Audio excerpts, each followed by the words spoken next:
In New York, there are towers of glass.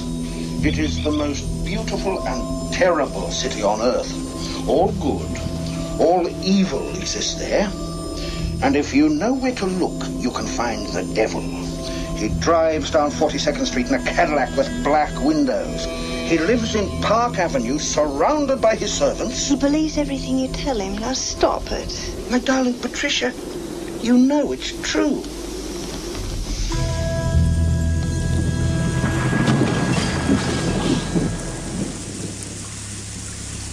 This is the story of the Vision Splendid.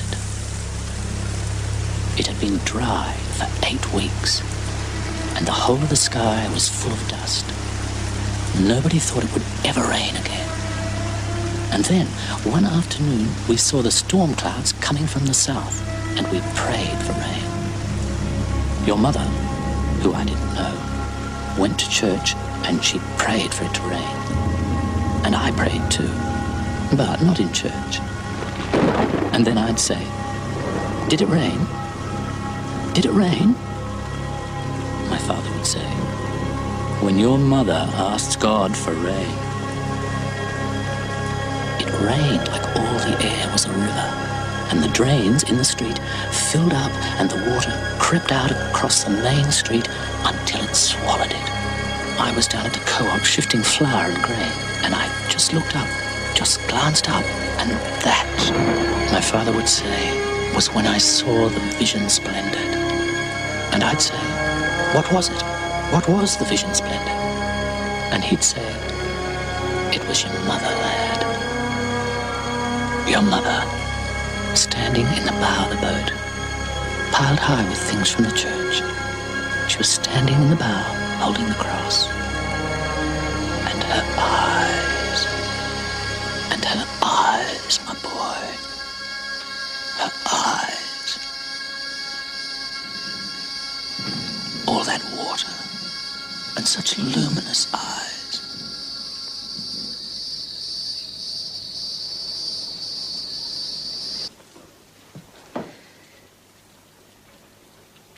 He was very short, and also short-sighted. He wasn't good at anything. Not sums, not writing, and not even games. His mother was short too. She was a Cockney from Bow in England, and she was 4 foot 7 inches tall.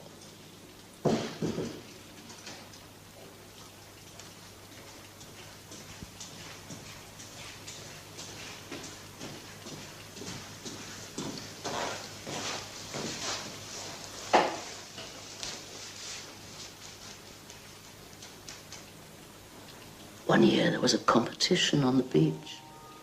A competition for the shortest woman. And little Titch, that was his name, persuaded his mother to go into the competition.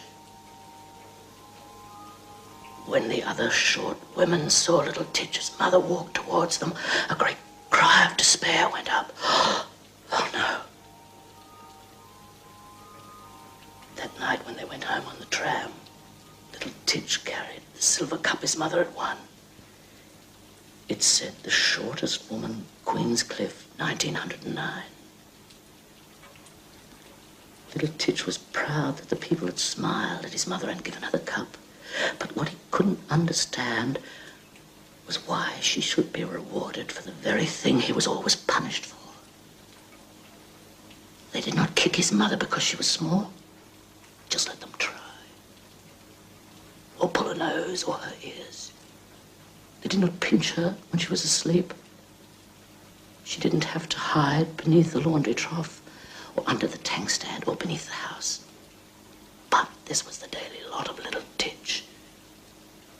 And his big brothers always found his hiding places, and they boxed his ears and told him how stupid he was. Little Titch tried to do whatever work he was given. His father kept stables in Port Melbourne, but they said he was timid stupid and only fit for shoveling out the stale straw and shit. Many a night he went to bed unwashed with just the cold smell of horse dung for company. The most troublesome horse in the stables was a gelding called Billy Boy. You could not touch his face, or go behind him, or stand beside him, and almost every part of his body seemed to have received beatings at one time. He had cunning eyes, and he hated all human beings. He bit and kicked whenever he had the chance. Little Titch's father said he killed a man once. That was why he was so cheap. His idea was that he would be good training for the older boys. But after 2 bites and a nasty kick, the mother forbade the boys to go near Billy Boy. So the father had to do it himself. So life went on. Billy Boy bit the father, and the father hit the boys, and the 2 big boys found little Titch's hiding place, and they boxed his ears and pulled his nose. But on the night his mother won the cup, the 2 big brothers couldn't find him. And they woke up the neighborhood calling out, "Little Titch."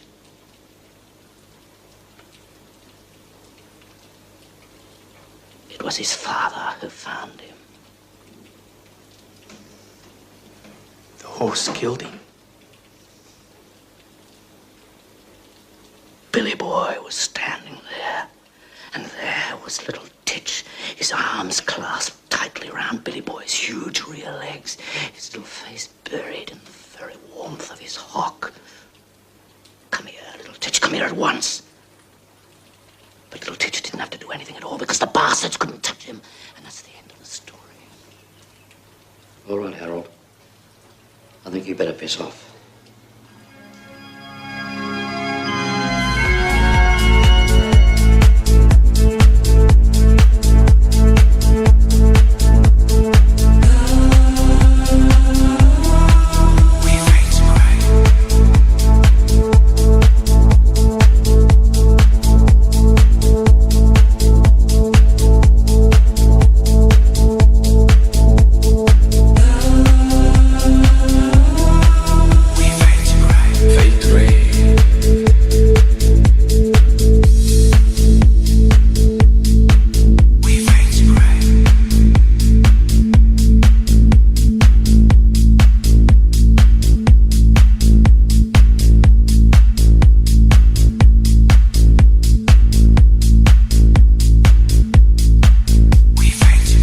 Fate Ray.